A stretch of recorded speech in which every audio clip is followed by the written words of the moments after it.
بسم الله الرحمن الرحيم.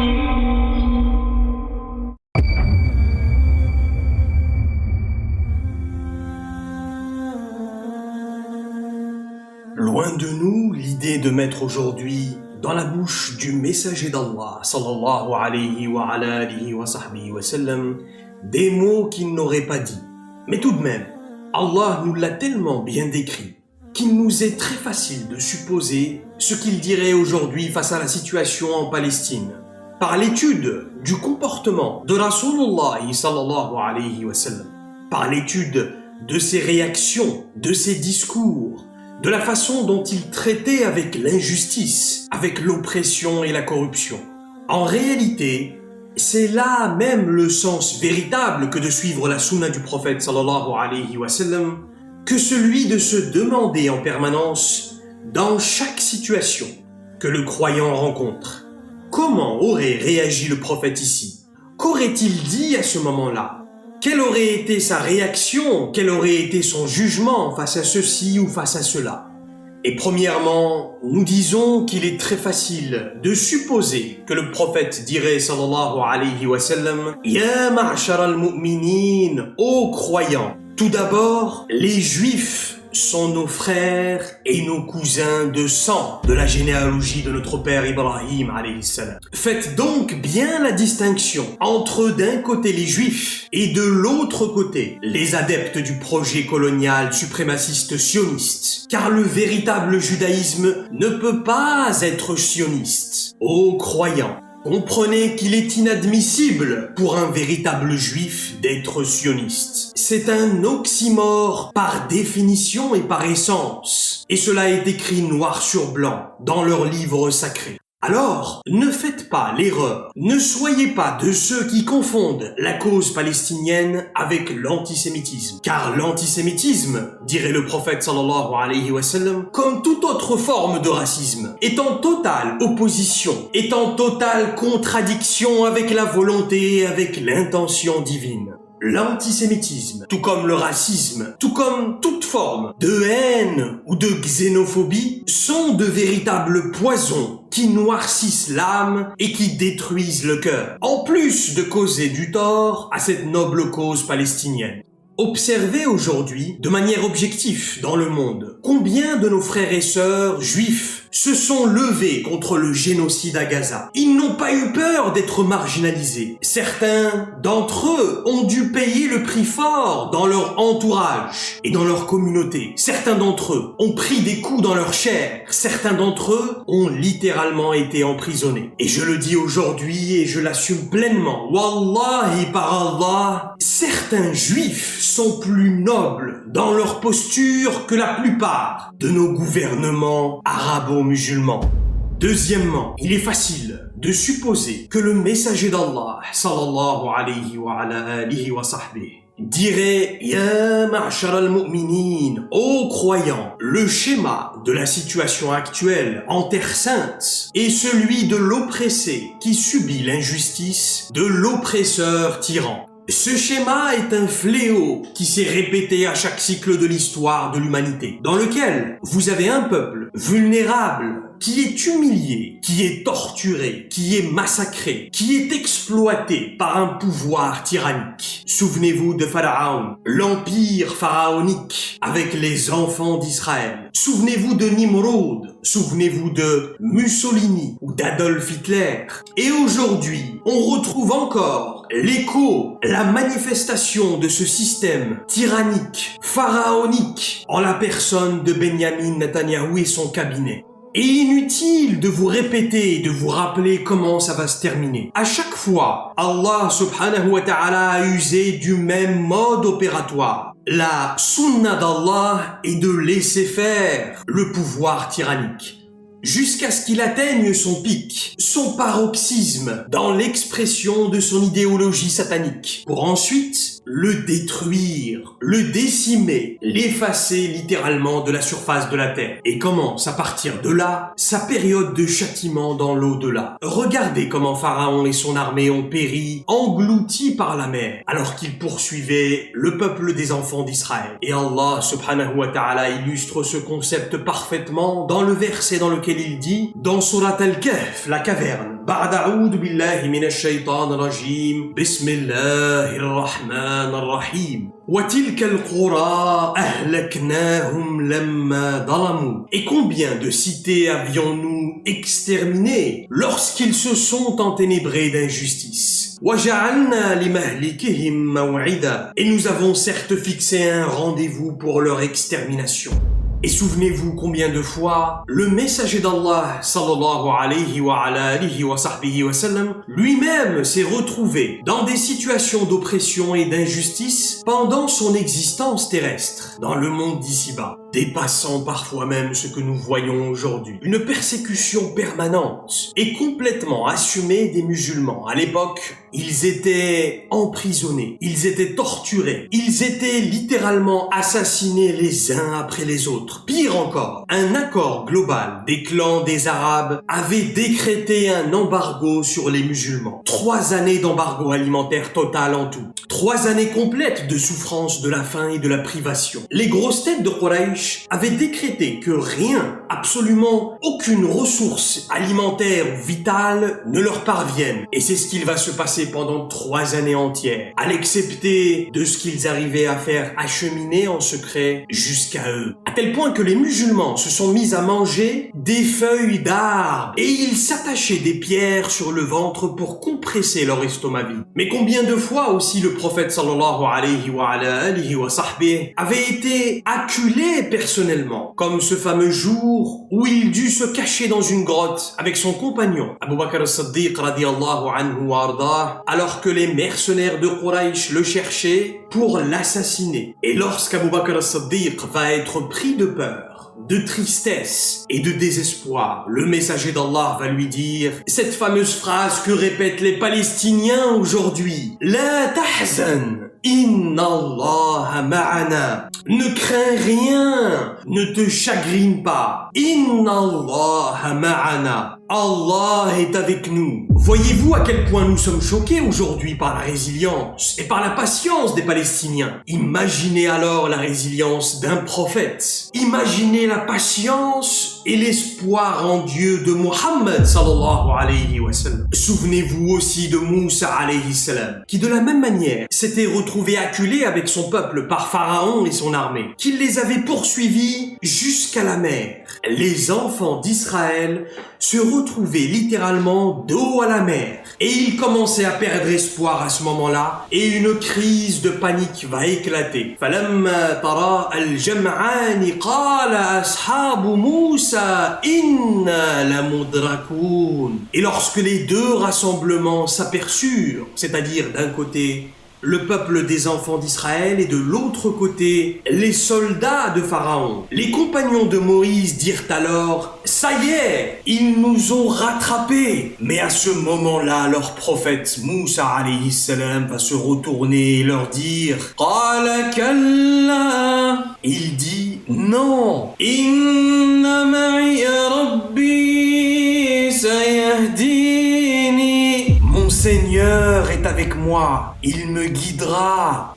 Et troisièmement, Ya ma'ashar al-mu'minin. Ô croyants, dirait le prophète sallallahu alayhi wa ala alihi wa sahbihi wa sallam, ne vous ai-je pas dit que cette affaire relèverait de l'intervention divine à la fin des temps? Ne vous ai-je pas averti que le monde finirait par être entièrement recouvert de corruption et d'injustice? Et ne vous ai-je pas informé que lorsque ce sera le cas, Allah subhanahu wa ta'ala enverra alors un homme de ma descendance pour remplir la terre de justice et d'équité comme elle fut remplie d'injustice et d'inéquité? l'imam al-Mahdi alayhi salam, et son armée viendront d'Al-Khurasan, a dit le prophète sallallahu alayhi wa sallam. Al-Khurasan est cette région montagneuse qui est située à cheval entre l'est de l'Iran et l'ouest de l'Afghanistan. Et cette armée anéantira sur son passage absolument toute forme d'opposition jusqu'à la libération d'Al-Aqsa, c'est-à-dire de Jérusalem, selon les hadiths les plus authentiques. Inch'Allah. Donc, j'aimerais vous dire aujourd'hui encore une fois que ce qui a commencé au mois d'octobre dernier n'est pas une guerre normale. Ce n'est pas une guerre comme les autres guerres. Cette guerre est une étape clé du plan divin. Cette guerre est la guerre d'Allah sur les forces des ténèbres, dans toutes les dimensions. Regardez, de notre point de vue, à nous, faibles êtres humains, chaque jour que Dieu fait, nous témoignons d'encore plus d'horreurs et de massacres sur des innocents civils. Chaque jour que Dieu fait, nos cœurs sont encore plus brisés. Et notre seule volonté,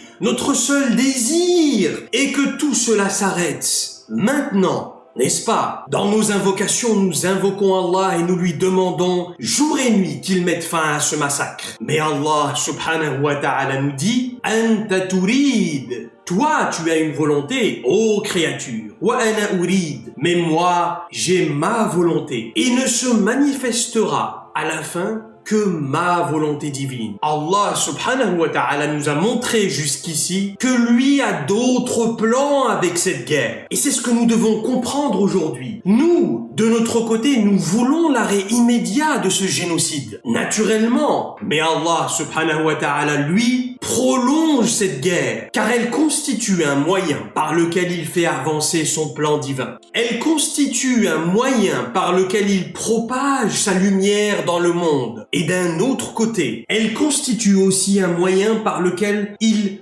donne un délai supplémentaire aux injustes pour leur permettre d'accumuler davantage de preuves dans leur injustice et dans leur oppression, preuves qui leur seront présentées le jour dernier. Tu es en train de nous dire que nous pleurons tous les jours les martyrs de Gaza et Allah est en train de les utiliser dans son plan divin? Mais quel est le rapport, vous allez me dire?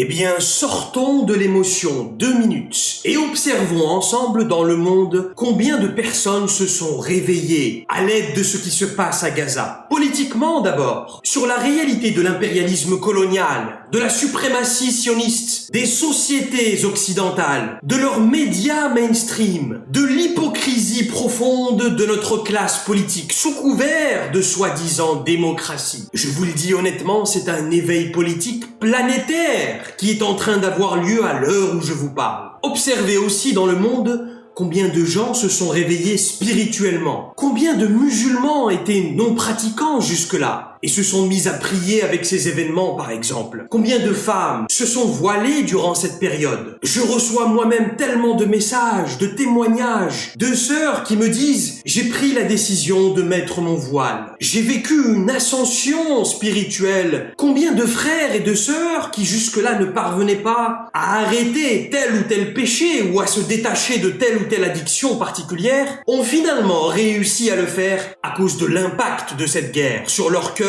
et sur leur âme. Mais plus que ça même, observez aujourd'hui dans le monde combien de gens se sont intéressés à l'islam, combien de personnes ont embrassé l'islam durant ces 8 derniers mois. Subhanallah, c'est vraiment inimaginable. Les gens vivaient tranquillement dans leur routine, métro, boulot, dodo, Netflix, et ils n'entendaient de l'islam que ce que les médias mainstream leur racontaient, à savoir immigration, abaya, les frères musulmans ou encore attentats djihadistes. Les gens n'avaient jamais entendu parler d'un tel niveau de noblesse d'esprit. Les gens n'avaient jamais entendu parler d'un tel niveau d'humanité. Les gens n'avaient jamais entendu parler d'un tel niveau de patience ou d'endurance. Les gens n'auraient jamais imaginé qu'un être humain normal, à qui on retire la vie de ses enfants, pouvait encore sourire et remercier le Seigneur pour ce qu'il a décrété pour lui. C'était de la fiction jusqu'ici, jusqu'à ce qu'Allah subhanahu wa ta'ala dans sa sagesse divine nous donne Gaza, jusqu'à ce que les Palestiniens nous donnent par leur exemple, à nous et au monde tout entier, sa plus grande leçon d'humanité.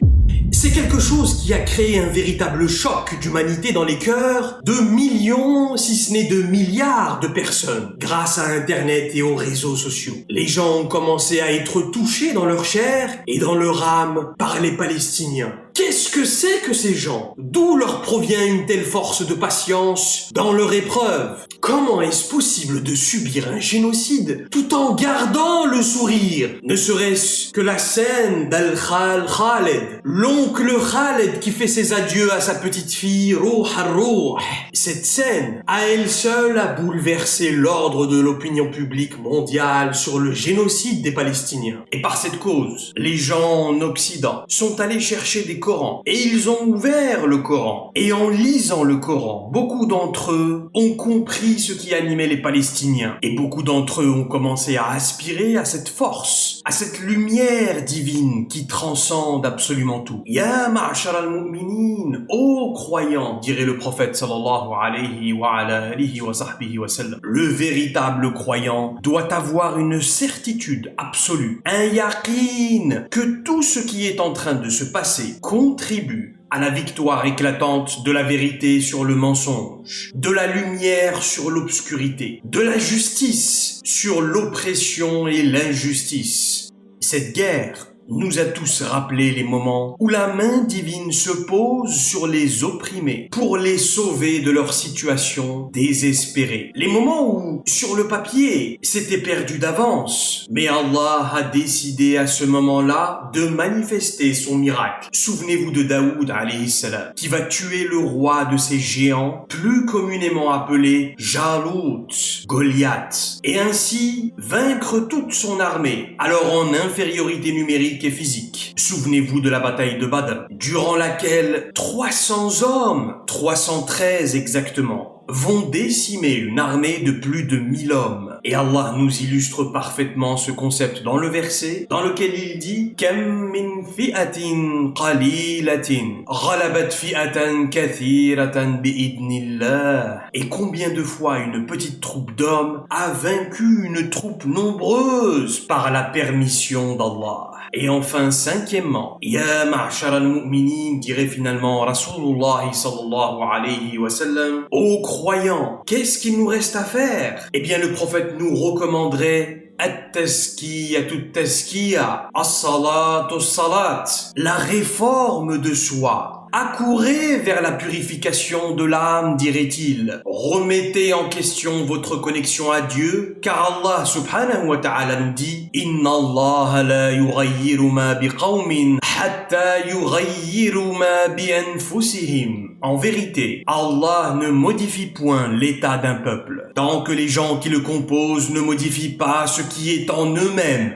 Le génocide à Gaza a surtout permis de faire tomber les masques, de montrer en chaque individu sa réalité profonde. L'hypocrisie qui se cachait dans les cœurs des individus a été dévoilée par la force de la situation. Le monde entier est en train de témoigner de ce massacre. Et le monde entier est en train de réaliser la soif sanguinaire et totalitaire du régime de Netanyahou. Et en même temps, le monde entier est littéralement en train de témoigner de la lâcheté de tous ceux qui laissent faire le génocide. Pire encore, de ceux qui ont assisté le gouvernement d'Israël dans son massacre, directement ou indirectement. Mon frère, subhanallah, comment peux-tu assister à la décapitation de ton frère, de ta sœur, de leurs enfants, devant tes propres yeux et rester silencieux? Je ne parle même pas de ceux qui maintiennent leurs relations diplomatiques, leurs relations économiques et leurs relations militaires avec le régime génocidaire. Mais qu'est-ce que vous allez répondre devant Dieu? Oh,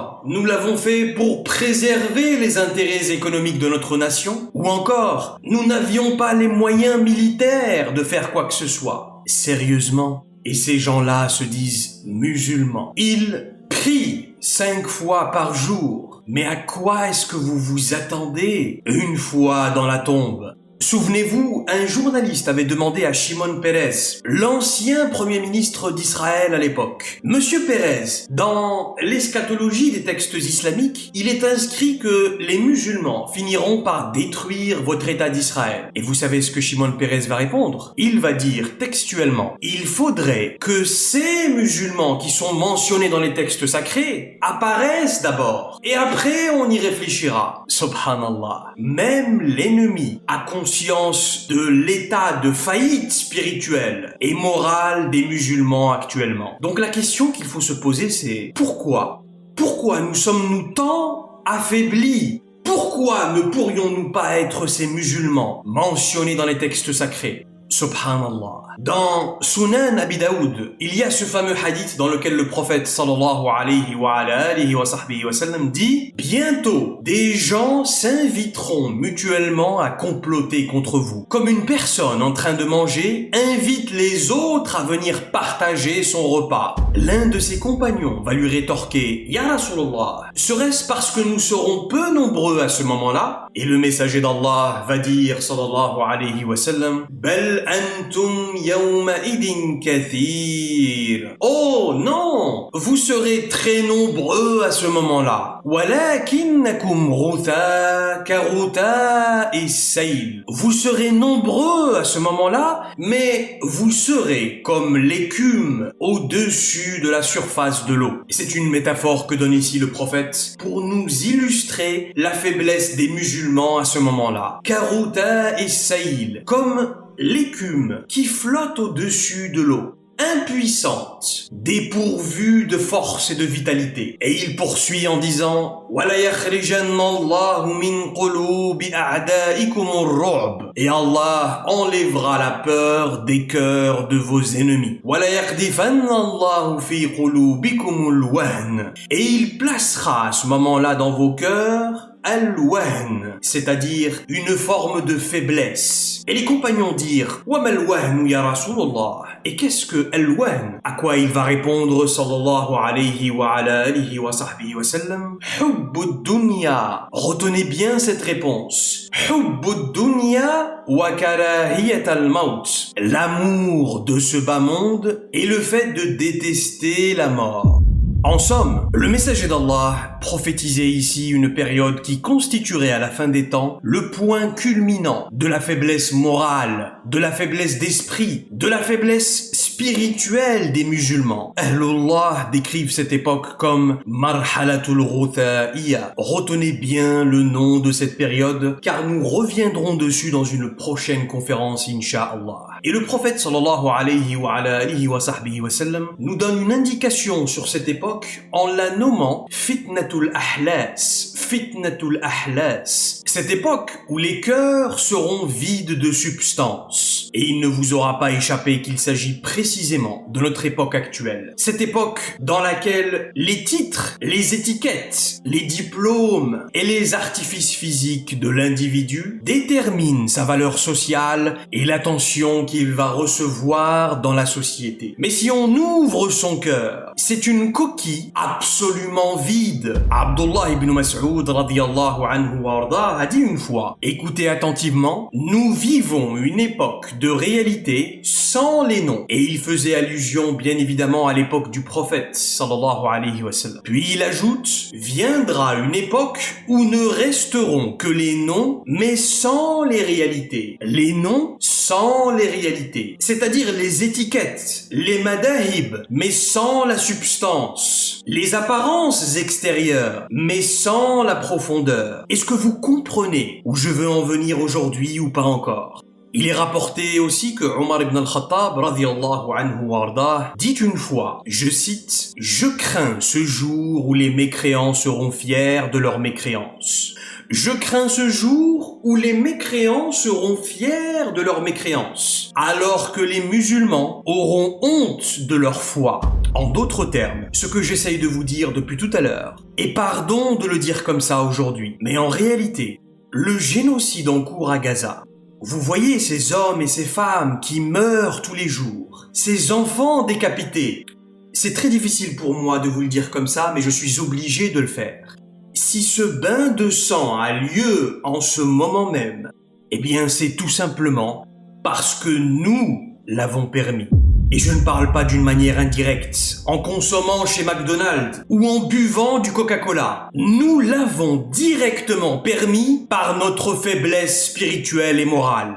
Et je sais que ce n'est pas facile de se l'admettre. L'ego, lui, ne veut pas l'entendre. Mais ce qui est en train de se passer, cette boucherie inhumaine, eh bien c'est parce que toi, mon frère, tu as abandonné la prière. Et c'est parce que toi, ma sœur, tu as abandonné ton hijab, tu as retiré ton voile. Et c'est parce que toi, mon frère, tu frappes ton épouse. Et c'est parce que moi, j'ai abandonné la lecture quotidienne du livre d'Allah. Et mon voisin a abandonné le tahajjud la nuit. Et ainsi de suite. Et ainsi de suite. Nous nous sommes tellement affaiblis. C'est-à-dire que ces gens-là ont la facilité et la liberté de massacrer les Palestiniens parce qu'ils sont sereins, parce qu'ils savent pertinemment que les musulmans d'aujourd'hui ne feront absolument rien, comme l'a mis en évidence Shimon Peres lui-même. Alors, de leur point de vue, mais comment ne pas jouir de cette impunité? Bien sûr qu'ils vont bombarder Gaza, bien sûr qu'ils vont continuer à coloniser. Et si moi-même j'étais à leur place, je ferais exactement la même chose, parce que je sais pertinemment que personne ne m'arrêtera. En d'autres termes, ce qui est en train d'arriver à nos frères et à nos sœurs à Gaza n'est pas dû à la méchanceté et à la corruption de Netanyahou et de sa bande de fascistes suprémacistes. Non, il faut arrêter de se mentir à soi-même et il faut avoir le courage de reconnaître que c'est à cause de notre faiblesse, c'est à cause de notre négligence, de notre tolérance, de l'idéologie du mal et de la décadence humaine.